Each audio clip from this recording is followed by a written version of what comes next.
जय हिंद, जय भारत। मैं रेबल श्रद्धानंद। निर्मला जी, आज का जो विषय है वो आपके ऊपर है। आप हमारी वित्त मंत्री हैं, फाइनेंस मिनिस्टर हैं, और मैं आपका टीवी के एक प्राइवेट चैनल में दिए गए इंटरव्यू के ऊपर देख रहा था और उसके ऊपर अपनी कुछ प्रतिक्रिया रखना चाहता हूं। मुझे बहुत दुख हुआ आपके कमेंट सुन के मैम। मुझे नहीं पता आप ये आंकड़े कहाँ से लाती हैं। आपने उस इंटरव्यू में ये कहा मैम कि लोअर मिडिल क्लास जो होती है भारत में, उसकी न्यूनतम इनकम जो है यानी मिनिमम इनकम है वो 6 लाख से शुरू होती है और मैक्सिमम इनकम 18 लाख तक जाती है। मैम, मुझे बहुत दुख हो रहा है कि पता नहीं आपने इकोनॉमिक्स की पढ़ाई कैसे करी होगी। आप जानते हैं मैम लोअर मिडिल क्लास का मतलब क्या होता है, या लोअर का मतलब क्या है, इसका अर्थ आपको पता है मैम? लोअर, एक सिक्योरिटी गार्ड मैम 8 से 10 हजार रुपए कमाता है मैम, पूरे साल में 1,20,000 रुपए। उसे आप कौन से क्लास में रखना चाहेंगे मैम? एक नया क्लास क्रिएट कर देंगे क्या? 6 लाख रुपए मैम, जानते हैं 6 लाख रुपए क्या होता है मैम? 6 लाख में अगर लोअर मिडिल क्लास फैमिली को मिलने लगे ना मैम, वो उसमें से 4 लाख रुपए साल के सेव कर लेंगे। वो अपने बच्चों को आपके सो कॉल्ड इतने अच्छे गवर्नमेंट एडेड एजुकेशन स्कूल्स में पढ़ाएंगे, गवर्नमेंट एडेड हॉस्पिटल से उनकी चिकित्सा करवाएंगे, और आपके इतने अच्छे अच्छे आधुनिक फैसिलिटीज जो पिछले 7 ईयर से बीजेपी गवर्नमेंट प्रोवाइड कर रही है, वह हम इंडिया में, हम वर्ल्ड में बहुत अच्छे रैंकिंग में आ रहे हैं, जैसे कि बीजेपी का ग्राफ बताता है। वास्तविकता क्या है वो तो हम लोग जानते हैं मैम। मैंने भी वोट किया मैम, बीजेपी को वोट किया, लगातार 2 बार वोट किया। लेकिन मैं आप जैसे नेताओं की जब सुनता हूं ना मैम स्पीचेस, और आप लोगों के आंकड़े, आपके जो डेटा बैंक, आप ये डेटा बैंक कहां से लाती है मैम, ये सोच के मैं बहुत सरप्राइज रहता हूं मैम। आपने बोला 6 लाख न्यूनतम है, 18 लाख मैक्सिमम है मैम। 18 लाख समझते हैं आप मैम? 18 लाख क्या होता है मैम? 18 लाख तो मैम एक अच्छे खासे एमबीए का पैकेज नहीं है एनम में मैम, पर एनम का, वो भी टॉप इंस्टीट्यूट में पढ़ के। आपके सो कॉल्ड कॉलेजेस से जो बच्चे निकलते हैं, एमबीए, बीटेक, आप जानते हैं इनकी पैकेज कहां से स्टार्ट होती है मैम? तो इसका मतलब ये सब लोअर मिडिल क्लास में आते होंगे आपके हिसाब से। So called good MBA, so called good BTechs and MTechs, ये तो लोअर मिडिल क्लास से आते होंगे मैम। हायर वाले कौन होते होंगे ma'am? Highly rich people, highly rich industrialist. Upper middle class तो फिर आसमान में रहने और जमीन पर रहेंगे ही नहीं। अपने आंकड़े ठीक कीजिए मैम, देश एक मुश्किल दौर से गुजर रहा है। आप किस तरह की स्टेटमेंट दे रहे हैं?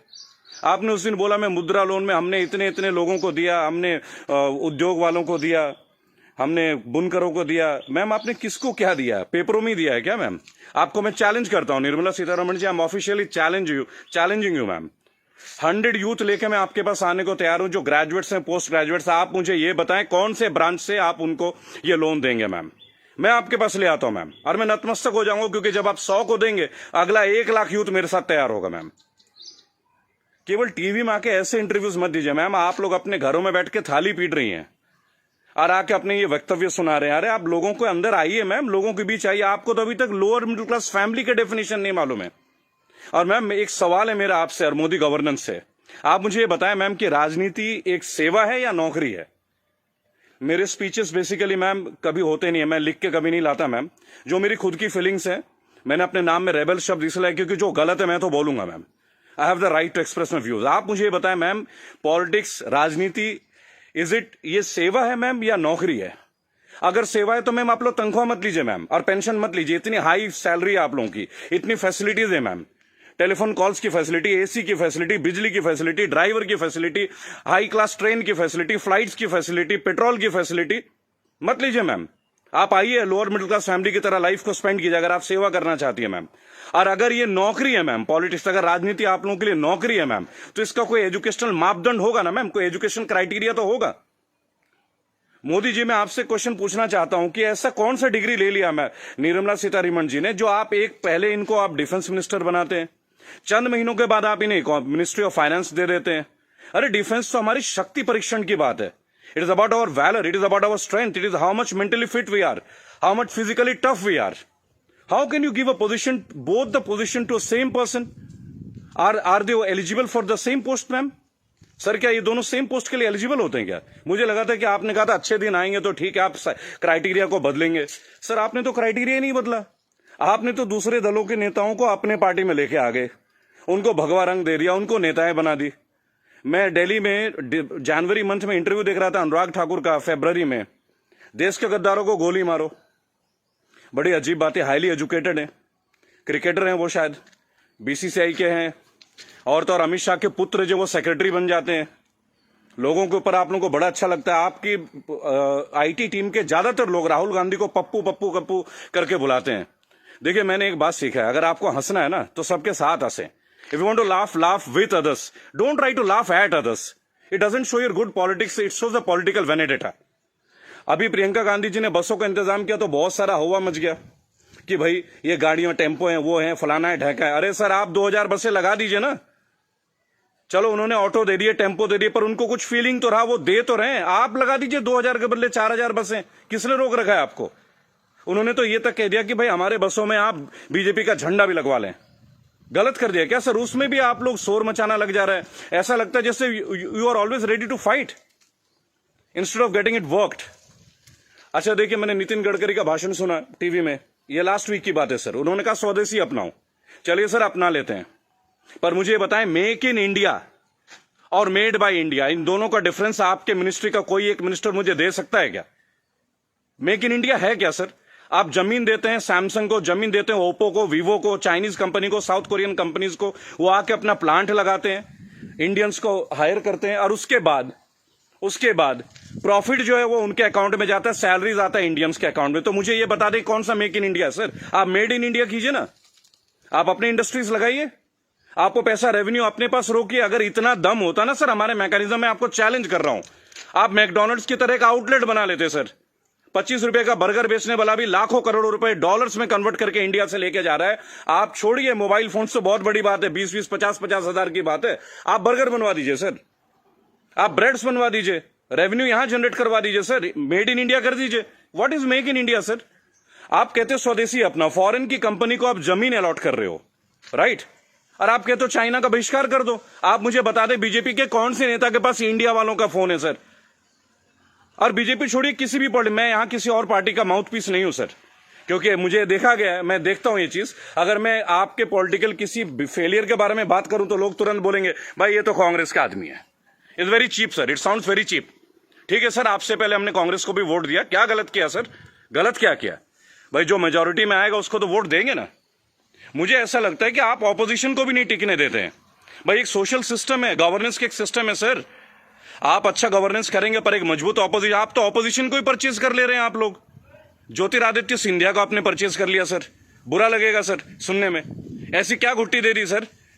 एक झटके में एमपी की गवर्नमेंट जो है वो कोलैप्स कर जाती है, वो भी उस दौर में जब कोविड-19 का दौर रहता है। तब आप लोगों को कोविड-19 का अवेयरनेस नहीं होती, तब आपको नहीं लगता कि लोगों के बीच आपको जाना चाहिए। अहमदाबाद में लाखों लोगों की भीड़ आपने कर दिया, नमस्ते ट्रंप कर दिया सर। क्या ये पॉलिटिकल फेलियर नहीं है? आज आप बता रहे अचानक से आपने 25 तारीख को लॉकडाउन कर दिया और 1 महीना तक आप नमस्ते ट्रंप की तैयारियां करवाते रहे sir. What is this sir? झूठी शान का हमें क्या करना है सर? आज सबसे पहले आप अपने नेताओं को बोलें कि वो कुछ भी बोले ना टीवी में, हेल्प तो आप करना नहीं। मेरी बात सुने सर, सब आत्मनिर्भर है। मजदूर कौन सा मर्सिडीज में घूम रहा है सर? उनके पैर में फफोले गिर रहे हैं। मैंने देखा निर्मला जी ने एक स्टेटमेंट दी, एक लेडीज बेचारी सूटकेस में, उसका बच्चा सूटकेस में बैठा हुआ घसीट के ले जा रही है, तो वो जवाब देती है कि राहुल गांधी को वहां नहीं बैठना चाहिए, राहुल गांधी को वहां जाना चाहिए। अरे राहुल गांधी को जो करना चाहिए वो छोड़िए, आपको क्या करना चाहिए? गवर्नेंस आपकी है, सेंट्रल में आप हैं, पिछले 7 साल से आप लोग हैं सर। हमेशा क्या स्टेट को फेल करते रहोगे क्या, या हमेशा ऑपोजिशन को गालियां देते रहेंगे आप लोग? सर मोदी जी चाय वाला पीएम बन सकता है, सुना था, देख भी लिया सर, बराबर। बाकी चाय वालों का क्या सर? बाकी लोगों का क्या सर? प्रवासी मजदूर छोड़िए, प्रवासी क्या होता है सर? सब भारतीय मजदूरी तो है। हर पूरा देश तो वैसे भी मजदूरी कर रहा है सर, पूरा देश मजदूरी कर रहा है। आप जितना ग्रोथ दिखा दो सर, ग्रोथ क्या है वो तो लोगों के जेब में आके देखो ना, लोगों के घर में आके देखो, बैंक अकाउंट में आके देखो कि पैसे हैं किन के पास और किन के पास नहीं है। मैं एक रिक्वेस्ट करूंगा सर आपको, आप अपने मिनिस्टर्स को काइंडली एक इंस्ट्रक्शन दें कि वो कुछ भी वक्तव्य दे। बहुत बुरा दौर है सर, इस बुरे दौर में कम से कम स्टेटमेंट्स अच्छे दें। कुछ अच्छा कर ना सके तो अच्छा बोल ही लें, लोग तो अपना कर ही लेंगे ना सर। सड़क में बच्चा मर जा रहा है, माँ बाप उसे कैरी कर रहे हैं, इससे ज्यादा दुखद स्थिति क्या हो सकती है सर? ये कोई पॉलिटिकल बात थोड़ी है। लेकिन मेरा एक सवाल हमेशा आपके साथ रहेगा सर, कि आप एक बात का जवाब जरूर दें।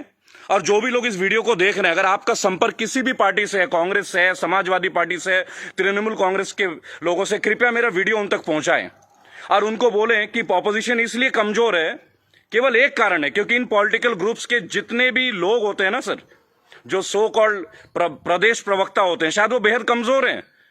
सांबित पात्रा से कैसा बहस कर रहा है मुझे खड़ा कीजिए सर, मैं बताता हूं सांबित पात्रा से क्या बात करनी है, डेटा के साथ। स्मृति ईरानी के साथ बात करना है, मैं करूंगा सर।